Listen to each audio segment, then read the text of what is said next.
এই ভিডিওতে আমরা নবম শ্রেণীর হিসাব বিজ্ঞান অ্যাসাইনমেন্ট ৩ নিয়ে আলোচনা করব, অর্থাৎ ষষ্ঠ সপ্তাহের জন্য যে হিসাব বিজ্ঞান অ্যাসাইনমেন্টটি রয়েছে সেই হিসাব বিজ্ঞান অ্যাসাইনমেন্ট নিয়ে আলোচনা করব। প্রশ্ন কোথা হতে এসেছে এবং উত্তরগুলো কেমন হতে পারে সে বিষয়ে ধারণা দেব। প্রথমে আমরা প্রশ্নে আসি যে প্রশ্ন কোথা হতে এসেছে। প্রশ্ন এসেছে সপ্তম অধ্যায় খতিয়ান এবং অষ্টম অধ্যায় নগদান বই হতে। তাই অ্যাসাইনমেন্টের শিরোনামটি হবে এই অধ্যায়ের নাম, অর্থাৎ খতিয়ান এবং নগদান বই। এখানে দুটি প্রশ্ন আছে, একটা হচ্ছে ক আর একটা হচ্ছে খ। কতে বলেছে নিম্নলিখিত লেনদেনগুলো হতে সংশ্লিষ্ট খতিয়ানগুলোর চলমান জের ছক এঁকে প্রস্তুত করো। অর্থাৎ আমাদের টি অ্যাকাউন্ট বা লেজার করতে বলেছে। এখানে নাম হচ্ছে শ্রাবণী ট্রেডার্স, যে ব্যবসা করছে তার নাম হচ্ছে শ্রাবণী ট্রেডার্স। ২০২০ সালের ১ জুন সে নগদ ৫০,০০০ টাকা নিয়ে ব্যবসায় বিনিয়োগ করে ব্যবসা শুরু করে। এরপর ৫ জুন, ১০ জুন এবং ২০ জুন তিনটি লেনদেন হয়। ৫ জুন হচ্ছে পণ্য বিক্রয় ধারে, অর্থাৎ বাকিতে ১,৩০,০০০ টাকার পণ্য বিক্রয় করে দেনাদার হতে আদায় ১,০০,০০০ টাকা। ১০ জুন দেনাদার হতে আদায় মানে বাকিতে যে বিক্রি করেছিল সেখান থেকে আবার ১,০০,০০০ টাকা আদায় হয়। অতিরিক্ত মূলধন আনা হয় ২০,০০০ টাকা, যেটা ৫ জুন। এখানে ৪টি লেনদেন আছে। প্রথমে ৫০,০০০ টাকা দিয়ে ব্যবসা শুরু করে, এরপরে ১,৩০,০০০ টাকায় বাকিতে বিক্রয়, ১,০০,০০০ টাকা আবার আদায়, আবার ২০,০০০ টাকার মূলধন আনায়ন। তো এখানে প্রত্যেকটা লেনদেন দুটো করে অ্যাকাউন্টকে হিট করবে, অর্থাৎ এক একটা লেনদেন দুটো করে অ্যাকাউন্টের উপর বা দুটো করে লেজারের উপর প্রভাব ফেলবে। তো এখানে মোট অ্যাকাউন্ট হবে ৪টি। একটা হচ্ছে নগদান হিসাব, আরেকটা হচ্ছে মূলধন হিসাব, আরেকটা হচ্ছে বিক্রয় হিসাব, আরেকটা হচ্ছে দেনাদার হিসাব। আমরা এখন উত্তরটা দেখি যে কেমন হবে। প্রথমেই আমাদের লিখতে হবে যে শ্রাবণী ট্রেডার্স খতিয়ান চলমান জের ছক। এখানে প্রথমে আমরা নগদান হিসাব করব, অর্থাৎ ক্যাশ টাকা যেটা নগদ টাকা সেটার হিসাব রাখবো এবং হিসাবের কোড অর্থাৎ অ্যাকাউন্টের কোড কত সেটা বসাতে হয়। কারণ এখন যে সফটওয়্যারের মাধ্যমে অ্যাকাউন্টের হিসাব রাখা হয় সেখানে কোডিং সিস্টেম রাখা হয়। তো এখানে অ্যাকাউন্টের কোড রাখা যেতে পারে যেটা ফাঁকা থাকবে, এটা পূরণ করার কোনো প্রয়োজন নেই। তো প্রথমেই জুন ১ সেখানে মূলধন হিসেবে ৫০,০০০ টাকা আনা হয়, তাহলে নগদ টাকা ৫০,০০০ বাড়ে, উদ্ধৃত্যতেও ডেবিটে ৫০,০০০ যুক্ত হয়। এরপর ১০ তারিখে দেনাদার থেকে ১,০০,০০০ টাকা পাওয়া যায়, অর্থাৎ আমি বাকিতে বিক্রি করেছিলাম সেখান থেকে ১,০০,০০০ টাকা পাই। সেই ১,০০,০০০ টাকা নগদ বেড়ে যায়, অর্থাৎ মোট নগদ হয় ১,৫০,০০০ টাকা। নগদ যখন বাড়বে তখন ডেবিট হয়। মূলধন আনলাম, নগদ বাড়লো, ডেবিট হয়েছে। দেনাদারের কাছ থেকে টাকা পেলাম, সেটাও নগদ বাড়লো, ডেবিট হয়েছে। এরপরে আবার অতিরিক্ত মূলধন ২০,০০০ টাকা আনা হয়েছে, তার মানে নগদ বেড়েছে, এর জন্য নগদান হিসাব ডেবিট এবং মোট নগদ হলো ১,৭০,০০০ টাকা। এরপরে আমরা আসি মূলধন হিসাবে। দুটো মূলধন আনা হয়েছে, প্রথমে ১ তারিখ এবং এরপরে ২০ তারিখ। তাহলে যেহেতু মূলধনটা নগদান হিসাবে ডেবিট হয়েছে, তাই মূলধন হিসাবে এটা যে ক্রেডিট সাইডে হবে। মূলধন হিসাবে আমরা লিখব যে নগদান হিসাব ক্রেডিট ৫০,০০০ টাকা এবং নগদান হিসাবে আবারও ২০,০০০ টাকা ক্রেডিট, অর্থাৎ মোট ক্রেডিট হচ্ছে ৫০,০০০ এবং ২০,০০০। অর্থাৎ উদ্ধৃততে আমরা দেখাবো যে ৭০,০০০ টাকা আমাদের কাছে আছে মূলধন হিসেবে। এই গেল মূলধন হিসাব। এরপর আসছে বিক্রয় হিসাব। বিক্রয় হিসাবেও আমরা ১,৩০,০০০ টাকার মূল্যের পণ্য বাকিতে বিক্রয় করেছিলাম এবং বিক্রয় যেটা হয় সেটা হচ্ছে ক্রেডিট। বিক্রয় মানে হচ্ছে রেভিনিউ, রেভিনিউ আমাদের অ্যাকাউন্টে ক্রেডিট সাইডে থাকে। তো আমরা লিখব দেনাদার হিসাব, যেহেতু বিক্রয়টা বাকিতে করেছিলাম তাহলে দেনাদারের সৃষ্টি হয়েছে, তাই দেনাদার হিসাবে ১,৩০,০০০ টাকা ক্রেডিট আর মোট উদ্ধৃততেও ১,৩০,০০০ টাকা ক্রেডিট, কারণ এখানে আর কোনো বিক্রয় ছিল না, এজন্য ১,৩০,০০০ টাকাই ক্রেডিট সাইডে থাকবে।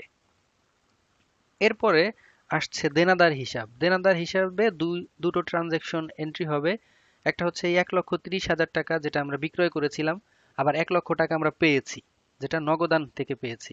তাহলে আমরা বিক্রয় হিসাবে দেখাবো 1,30,000 টাকা। দেনাদার হিসাব যে লেজারটা আমরা দেখছি এখানে বিক্রয় হিসাব থেকে আমরা দেখাবো 1,30,000 টাকা আমরা বিক্রয় করেছি, আর নগদান হিসাবে দেখাবো 1 লক্ষ টাকা এসেছে। অর্থাৎ 1,30,000 টাকা আমরা বাকিতে বিক্রয় করেছিলাম, 1 লক্ষ টাকা আমাদের কাছে এসেছে। উদ্ধৃততে ডেবিট সাইডে থাকবে 1 লক্ষ টাকা, 1,30,000 টাকা। যে বিক্রয় আমরা করেছিলাম সেটা ডেবিটে 1,30,000 টাকা দেখাবো আমরা দেনাদার হিসেবে। দেনাদার মানে আমি যার কাছে টাকাটা পাবো, এটা আমার অ্যাসেট। অ্যাসেট সবসময় ডেবিট সাইডে থাকে। দেনাদারের টাকাটা ডেবিট সাইডে থাকলো, ডেবিট সাইডে 1,30,000 হয়েছিল, কিন্তু আমরা দেনাদারের কাছ থেকে আবার 1 লক্ষ টাকা পেয়েছি। 1 লক্ষ টাকা পেলে আমাদের যে আমরা যেটা পেতাম 1,30,000 টাকা পেতাম, সেখান থেকে 1 লক্ষ পেয়ে গেলাম। তো 1 লক্ষ পেয়ে গেলে আমি তো আর দেনাদারের কাছে বেশি পাবো না, অর্থাৎ দেনাদারের যে দেনা সেটা কমে গেছে, আমার পাওনাটা কমে গেছে। দেনাদারের কাছে 1 লক্ষ টাকা কমে গেছে, এখন আমার পাওনা আছে কত? 30,000 টাকা। অর্থাৎ ডেবিট সাইডে উদ্ধৃত থাকছে 30,000 টাকা। এর মাধ্যমে খতিয়ানের যে ছক করতে বলেছিল সেই ছকটা শেষ হয়ে যায়। এরপর আমরা আসি খ নং প্রশ্ন। সেখানেও কিছু ট্রানজেকশন দেওয়া আছে এবং বলেছে যে 2 ঘরা নগদান বই তৈরি করতে। 2 ঘরা নগদান বই হচ্ছে এক সাইডে থাকবে সব ডেবিট এবং আরেক সাইডে থাকবে সব ক্রেডিট, এবং এই ডেবিট সাইডেও একটা ক্যাশ অ্যাকাউন্ট থাকবে, অর্থাৎ নগদ টাকার একটা অ্যাকাউন্ট থাকবে এবং একটা ব্যাংক অ্যাকাউন্ট থাকবে। ক্রেডিট সাইডেও নগদের অ্যাকাউন্ট থাকবে এবং ব্যাংকের অ্যাকাউন্টটা থাকবে। এখান থেকে আমাদের ট্রানজেকশনগুলো পড়ে বুঝতে হবে কোনটা নগদে হয়েছে এবং কোনটা ব্যাংকের মাধ্যমে হয়েছে।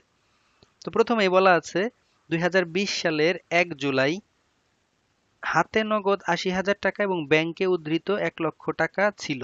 তার মানে ব্যালেন্স বিডি, মানে ব্যালেন্স যেটা আমাদের কাছে রয়েছে। বিডি মানে ব্রট ডাউন, যেটা আমরা নিয়ে এসেছি ব্যালেন্স সেটা হচ্ছে 80,000 টাকা এবং 1 লক্ষ টাকা। এরপর 2 জুলাই বলেছে নগদে পণ্য ক্রয়। 2 জুলাই যেটা করেছে সেটা নগদে পণ্য ক্রয়, মানে ক্যাশ কমে গেছে, নগদ টাকা কমে গেছে। তাহলে এন্ট্রিটা হবে ক্রেডিট সাইডে। এই যে ক্রয় হিসাব, ক্রয় হিসাবে আমরা দেখাচ্ছি এই যে 20,000 টাকা ক্রয় করেছে।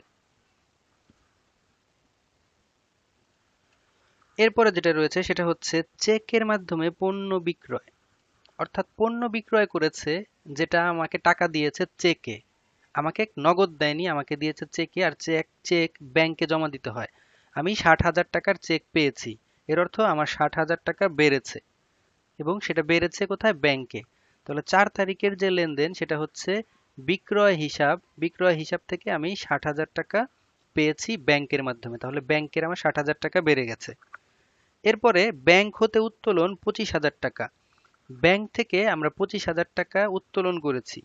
উত্তোলন করে কোথায় এনেছি? উত্তোলন করে আমরা নগদ টাকায় এনেছি। অর্থাৎ ব্যাংক থেকে আমরা 25,000 টাকা উত্তোলন করে নগদে আমার কাছে এনে রেখেছি। ব্যাপারটি হচ্ছে এমন, এজন্য এই ব্যাংক থেকে টাকা কমে যাবে। এই 10 তারিখের লেনদেনে ব্যাংক থেকে 25,000 টাকা ক্রেডিট হবে, কিন্তু এই 25,000 টাকা আবার গিয়ে জমা হবে নগদ অ্যাকাউন্টে, অর্থাৎ নগদ অ্যাকাউন্টে আবার 25,000 টাকা বেড়ে যাবে। এক জায়গার টাকা আমরা আর এক জায়গায় নিয়ে গেলাম, ব্যাংক থেকে টাকা আমরা নগদ হিসেবে নিয়ে গেলাম। এরপর 15 জুলাই চেক দ্বারা আসবাবপত্র বিক্রয়, আসবাবপত্র ক্রয়। আসবাবপত্র ক্রয় করেছি এবং সেই টাকাটা আমরা দিয়েছি চেকের মাধ্যমে, আমরা নগদ টাকা দেইনি, চেকের মাধ্যমে ব্যাংক থেকে টাকা দিয়েছি। টাকা দিয়েছি মানে আমাদের টাকা কমেছে, এজন্য ব্যাংক অ্যাকাউন্ট ক্রেডিট হবে এবং আসবাবপত্র হিসাব যেটা 40,000 টাকা এটা ক্রেডিটে আমরা দেখাবো। এরপর 20 জুলাই ব্যাংক কর্তৃক প্রাপ্ত বিল আদায়। ব্যাংক কর্তৃক প্রাপ্ত বিল আদায় মানে ব্যাংকের কাছে আমরা কিছু টাকা পেতাম, সেটা আমরা পেয়েছি।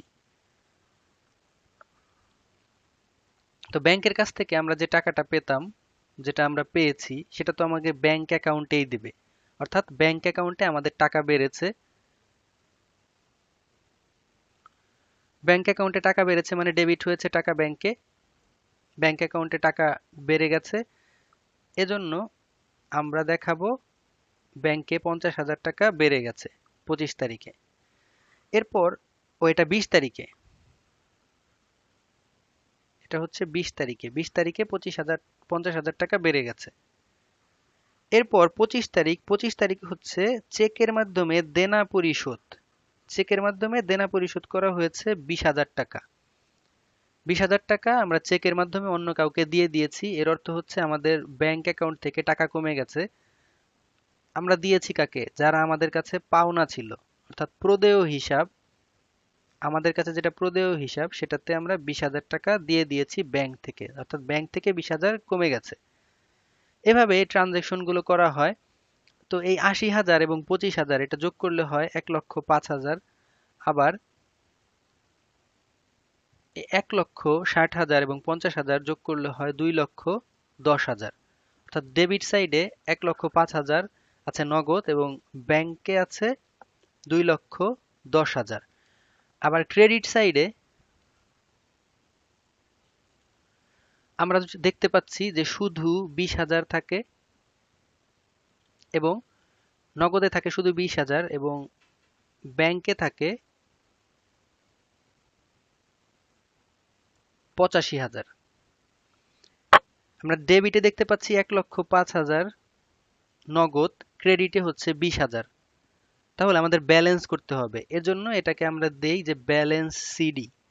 আমাদের 1,05,000 করতে হবে ডেবিট সাইডে এবং ক্রেডিট সাইডেও। ডেবিট সাইডে আমরা নগদ দেখছি 1,05,000, কিন্তু ক্রেডিটে আমরা দেখতে পাচ্ছিলাম শুধু 20,000। তো ব্যালেন্স করার জন্য 1,05,000 থেকে 20,000 বিয়োগ দিলে থাকে কত? 85,000। এই 85,000 এখানে বসানো হয়েছে। ঠিক একইভাবে আমরা ডেবিট সাইডে ব্যাংকে দেখতে পাচ্ছি 2,10,000, আর ক্রেডিট সাইডে ব্যাংকে দেখতে পাচ্ছি আমরা 85,000। তো এজন্য 2,10,000 থেকে 85,000 বিয়োগ করতে হয়। 85,000 বিয়োগ করলে হয় 1,25,000। এই 1,25,000 আমরা ব্যালেন্স সিডি অর্থাৎ ব্যালেন্স ক্যারিড ফরওয়ার্ড, আমরা সামনে যেটা ক্যারি করে নিয়ে যাব সেটাতে বসাই। অর্থাৎ 85,000 এবং 1,25,000 এগুলো হচ্ছে ব্যালেন্সিং ফিগার। আমাদের 1,05,000 হতে গেলে ব্যালেন্স কত বসাতে হয় এবং 2,10,000 হতে গেলে ব্যালেন্স কত বসাতে হয় সেটা আমরা উপরে বসিয়ে ব্যালেন্স করেছি দুই দিকের হিসাবটা, এবং এই ব্যালেন্সিং ফিগারটাই আমাদের ব্যালেন্স বিডি হিসাবে সামনের মাসে চলে যাবে। অর্থাৎ আগস্ট